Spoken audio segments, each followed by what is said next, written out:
What you got, Andrew? We got a good one. Hey, Roland. folks. Hey, what's happening, Roland? Yeah. Well, I'll tell you what's happening right now. Oh, we're fishing. Got it. We're fishing Lake Guntersville, and I'm fishing with Andrew Nordby. And Andrew and I, we did some film work last year with Will Fowler, and we did the thing with frog dogs. And today, we're catching beautiful. Look at that nice big 3 or 4 pound bass. We've caught a half a dozen of these fish. That one was a topwater fish. We caught how many? How else did we catch them? We've probably caught 15 smaller ones on jerkbaits and buzzbaits, but yeah, half a dozen good ones like and this. I caught one on this. Well, in fact, on this chatterbait, I caught a big one that size on a chatterbait. Yeah, that's beautiful. And then right you there. caught him. You caught one even bigger on a jerkbait. On a jerkbait. Show them that jerkbait for a second. We'll I'll grab that jerkbait. We're gonna show them that. We're doing a combination thing here. I'm fishing with a whole bunch of my friends here in the area around the Guntersville Lake. Guntersville is alive and well, so it's really a big deal. So that's really what's happening. But one of the big deals that Andrew was talking about was he's taking a jerkbait and just kind of show. Can you show him how? Yeah, we'll do a cast with it. He a little bit ago he went to show me what to do. On the very first cast, he catches a 4-pounder. And just showing me. I'm sitting here like this, and all of a sudden he catches a big 4-pound bass. Yeah, so we've been casting it out there on the grass drops, and I reel it down a couple turns, and then I've really been jerking it hard right now because the water's pretty warm. These fish have seen baits all summer long, and if you don't give them a good look at it, you keep it coming away from them, and then they just. Anyway, we've caught 15 or 10 or 15. He's caught more than I have. We've really caught a lot of fish today. And here's what's down here. I got some of it. We can show it to him. Okay, now, yeah. Well, that's the eelgrass. You've seen a bunch of that. We also have milfoil. There's 3 or 4 types of grass here in the lake right now. This is the eelgrass. Yes. What else is there? There's a milfoil, hydrilla, coontail, and a starweed. Stargrass. So 5 kinds of grass are going. That's what. In fact, if you look behind us, if you look just right over there, that's all big milfoil flats and hydrilla flats. All that funny looking, kind of yellow looking. And there's actually a frog tournament going on tomorrow. It'll be a Spro frog tournament.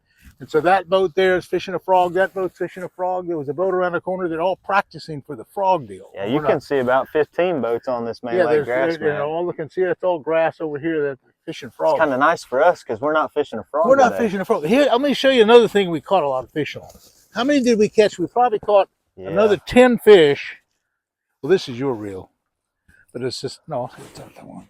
Let's see. Yeah, show them that right there. We've done good. We're going to catch some more on that today too. Look at that little thing. That's a little 1/8-ounce buzzbait. And how many have we caught on that? A bunch. We caught 7 or 8 on that. Yeah. And what we're doing there, big bluffs. We had them come out of the water. Oh yeah, we're throwing this buzzbait out there like this, and it's not running real good. Let me get it running right. Oh, it kind of messed up. Okay. Yeah, that 1/8 ounce is a little finicky, but finicky. Like you got to kind of now watch this here. Just really kind of cool. See, it just kind of coming right on the top like that. It's making a little clicky sound, and when you come right over the shallow grass, they really explode on it. Anyway, that's what's happening today. And Andrew, what I'm going to do, I'm going to tell him a little bit about what I've been doing all week. So, So that's the first thing. Sounds good. Today was a really good day, but actually yesterday was another good day. And let me explain what happened yesterday. This is a frog tog suit, and it's a frog tog day. It's a rainy day. The guy that invented frog togs is Will Fowler and his father, and he's now president of Frog Togs as well. And Will and I fished yesterday, and it was a frog tog day yesterday. In fact. Yeah, it rained this morning. Will and I took this little bitty buzzbait like you're talking about right here. We went out on the main river channel. We caught 5 or 6, all up to almost as big as the one that Andrew just caught. Basically, just throwing it over the hydrilla. And this is 50-pound braid. And we were taking the buzzbait and just running it just slow and easy over top the shallow grass beds. And bam, bam, bam, we caught them really good. Well, that was yesterday. Now, let me go back. See, I've been here all week. I've been in Alabama all week, and I've had some amazing fishing all week. And so the day before yesterday, which was Wednesday, let me tell you what happened. I go out with this guy by the name of Slick. His name's Alan Jackson. But anyway, Slick, Alan Johnson. Slick is really a pro fisherman. He's caught up to 30-pound stringers of smallmouth below the dams at Wilson Dam, Pickwick Dam, and Wheeler Dam. So I asked Slick, he said, let's go fishing. We'll fish flukes, and we'll fish chatterbaits, and we'll fish a couple other things, maybe the Alabama rig. So we launched the boat 2 days ago now in the tail race below the dam at the Wheeler Dam. It's a great big giant dam that was built about 30 or 40, about 50, 60 years ago on the TVA Lake.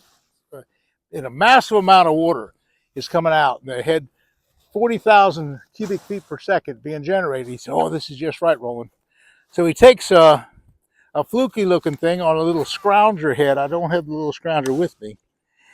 And we put the little scrounger out there. He'd throw it out in the current and just kind of reel it along, and daggone if he didn't catch a 6 1/4 pound smallmouth. A 6 1/4 pound smallmouth is a giant monster smallmouth. That's we got it on camera. That's huge. We caught a whole bunch of drum. The other thing we caught, and I always catch them right well too, and I caught some smallmouth, but they were small. About every 10 minutes we'd catch a drum, and they'd hit. These drum are freshwater drum. And they eat all the lures that the bass eat. They eat all the jigs and all the crankbaits and all the little fluky things we throw. And bam, you'd set the hook up, ooh, ooh, ooh. And it'd be 5 and 6 and 7 and 8, 10-pound drum. Biggins. We caught like 150 pounds of them. Oh my God. That was Wednesday. That's a fight. You think they're a bass sometimes too. Oh, I know. And so they don't roll. Anyway, like that was a pretty interesting day fishing with Slick. Now, the day before that, Tuesday, let's back up a day. I have a good friend named Barry Maynard. He's from Decatur, Alabama. And Barry is I've fished with Barry here on Guntersville. I've fished with him on Wheeler, and he's just one of my best, closest friends ever. We decided we'd go do a combination on Wheeler Lake right there in Decatur. We'd do a combination minnow show and buzzbait show. So we started off in the morning with this exact buzzbait down about mid-lake on Wheeler Lake, right on the shorelines of the lake. And they have a hydrilla, they have grass, kind of like you see right over there. We just went down a wooded bank about like that one, and we just throw the buzzbait kind of up on the grass and up on the bank, and we're after smallmouth, and we just would take that buzzbait and kaboosh, we caught a 3-pound smallmouth. Kaboosh, another one, he caught another 2.5, 3-pound smallmouth. Boom, we had about a 5-pound smallmouth hit a buzzbait. I had about a 4 or 5-pound smallmouth hit a buzzbait. Anyway, we had like 6 really good smallmouth just crash this buzzbait. Well, that was pretty good. So we said, well, now kind of slow down the buzzbait bite. About midday, Barry said, let's go throw the cast net. Well, you've seen me at Headwaters. You've seen me throw a cast net. I'm a pro cast netter. I can throw cast net. And so we took the forward-facing sonar, like you're looking at the front of the boat here, and we'd see the schools of shad. Barry had a big tank in the boat, and I'd throw the net out there, boom, we'd have a couple hundred shad, and we'd put them on a little spinning rod. And we went to, down Decatur to the, where they tie up, where they tie up all the barges? Yeah, the big old metal barge. We dropped in there, and Barry caught on the river channel, he caught a 4 1/4 pound smallmouth. That's a fight. That's a big one. And then we caught 2 or 3 more smallmouth. I caught almost a 4-pound spotted bass. Yeah. Wow. Regular spotted bass. That's a big spot. It's not a largemouth. That's a real big spot. And so now that was Tuesday, and so that was a big day. Now let's back up one more day. Let's go back Monday, the day that I first got to Alabama. Well, Monday. Oh, by the way, how much time do we have on there? We're on 10 minutes. 9 minutes. 9 minutes. Okay, good. I didn't want to go too long. But Monday, I got down here.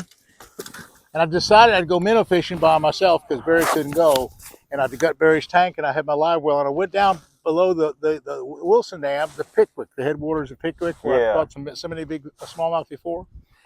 The first bridge piling I come to, I took the little spinning rod, and I took a little shad about this big, and I pitched it into that bridge piling.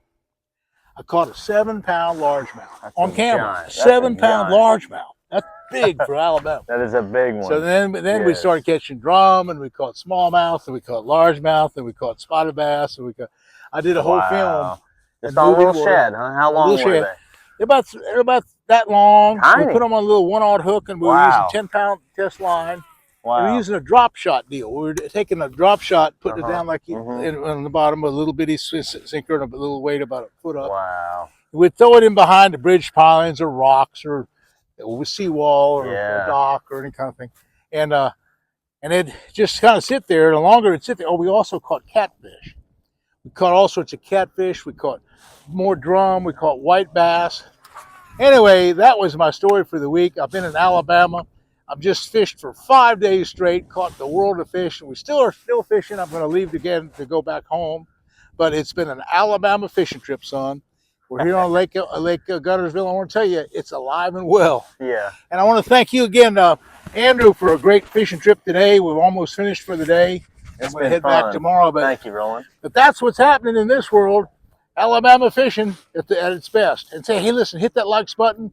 We enjoyed watching. Also, Andrew has his own YouTube. Yep, Fishing with Nordby. And we'll be yeah, tell them about your channel. What's it called? Yeah, it's almost up to 60,000 subscribers. That's really good. Thank you. Fishing with Nordby. That's my last name. Fishing with Nordby. And you talk all about this local fishing. Yeah, a lot about this lake. I fished the pro circuit on the Tackle Warehouse Major League Fishing. He's qualified for all the big circuits too. So he's a Almost. top-notch pro fisherman. And he can really tell you what's going on here in the Alabama area. It's fun. It's been fun. Let's go catch some more. Yeah, let's go catch some more. Okay, folks, so thanks for watching. We'll see you again soon.